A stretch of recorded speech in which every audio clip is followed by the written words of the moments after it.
nós vamos aprender no Espiritismo que a natureza não dá saltos. Deus não criou seres à partes para competir em pé de igualdade com ele, né? Os demônios, o diabo. E também não criou seres já perfeitos, os anjos. Nós aprendemos na doutrina espírita que vamos evoluindo do átomo ao arcanjo, nas diversas e diversas reencarnações. É como se a gente fosse fazer uma analogia que se nós estivéssemos numa corrida. Então, tem ali o carro, a linha de largada, a linha de chegada, nós vamos dar várias voltas. Cada volta ali é uma existência na encarnação, né? Uma experiência física, mas não uma corrida no sentido que eu estou competindo com o outro, né?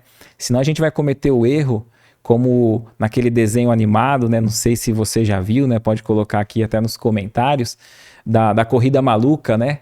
E tinha aquele rapaz que tinha um cachorrinho, né? O Muttley, e ao invés deles focarem na corrida deles, nas potencialidades deles para vencer, eles tentavam ali a todo custo prejudicar o outro, atrasar o outro na corrida, e eles nunca conseguiam terminar, né? Então tinha até o bordão dele lá, Muttley, faça alguma coisa, né? E ele querendo a medalha, medalha, medalha. E não é essa a proposta. É sim de compreender nessa simbologia de que nós temos um objetivo. Nós temos um início na experiência física e teremos um fim na experiência física. Mas o nosso espírito é eterno. Sempre estaremos tendo outras oportunidades. Mas nós não podemos desperdiçar como aquele que está na corrida e coloca o carro no acostamento, distraído com a paisagem ao redor. E muitas vezes nós nos sentimos retardatários. Vemos os outros ali conseguindo, avançando, se dedicando, e a gente muitas vezes prefere ficar ali no acostamento, né?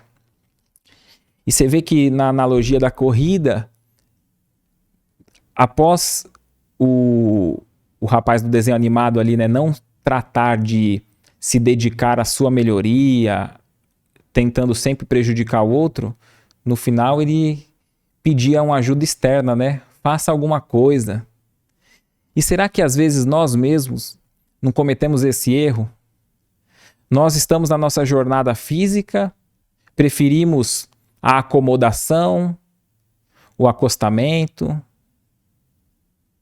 mas quando a dor vem, quando nós somos obrigados a colher aquilo que plantamos, nós olhamos para o céu e rogamos, Deus, faça alguma coisa. Mas Deus não deixa de nos amparar. Deus nos envia ali o combustível para a gente prosseguir com o nosso veículo carnal. Então ele nos envia a cultura, mas por vezes tombamos na vaidade. Quantos de nós já não percebeu que tem uma facilidade em determinada área, tem um conhecimento, e ao invés da gente pegar esse conhecimento para auxiliar aqueles que estão ao nosso redor, amparando e levando aqueles que estão ao nosso lado, porque a lei de Deus é que o mais forte ampare o mais fraco, aquele que tem mais conhecimento auxilia aquele que tem menos conhecimento.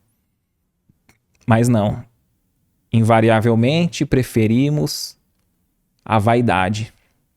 Então Deus nos envia o combustível do ouro, dos bens materiais, para que a gente possa fazer algo pelos nossos semelhantes, espalhando ali o pão, o livro, o conhecimento, o remédio.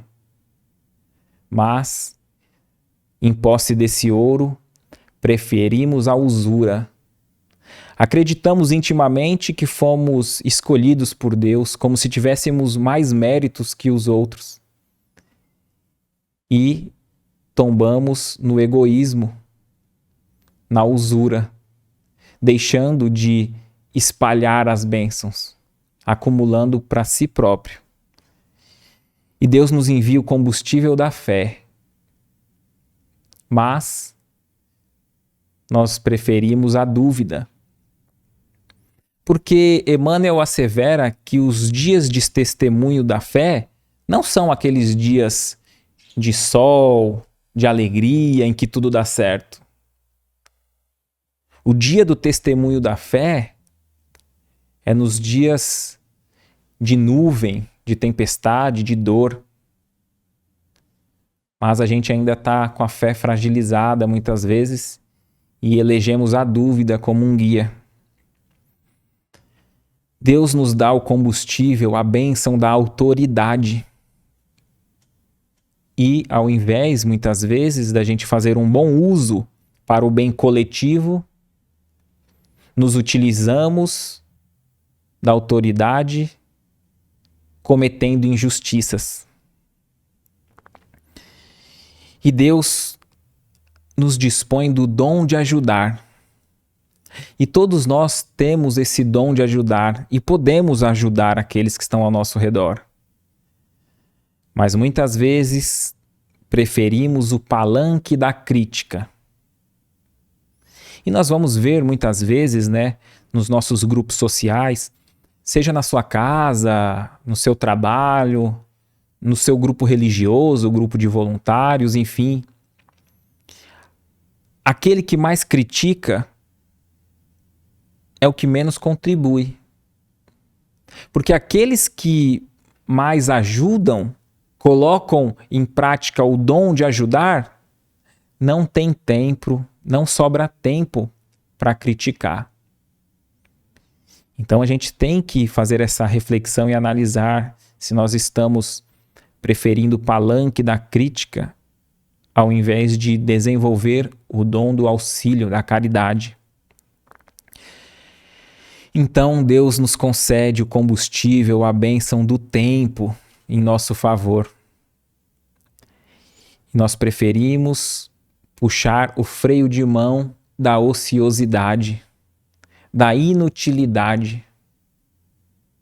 Será que nós temos desenvolvido, colocado nossas melhores potencialidades para o bem comum do nosso grupo? Ou temos colocado nos nossos objetivos de vida somente pensamentos egoísticos? Meus sonhos, minhas metas, meus familiares. Ou já estamos aprendendo com os benfeitores espirituais a desenvolver um amor universal?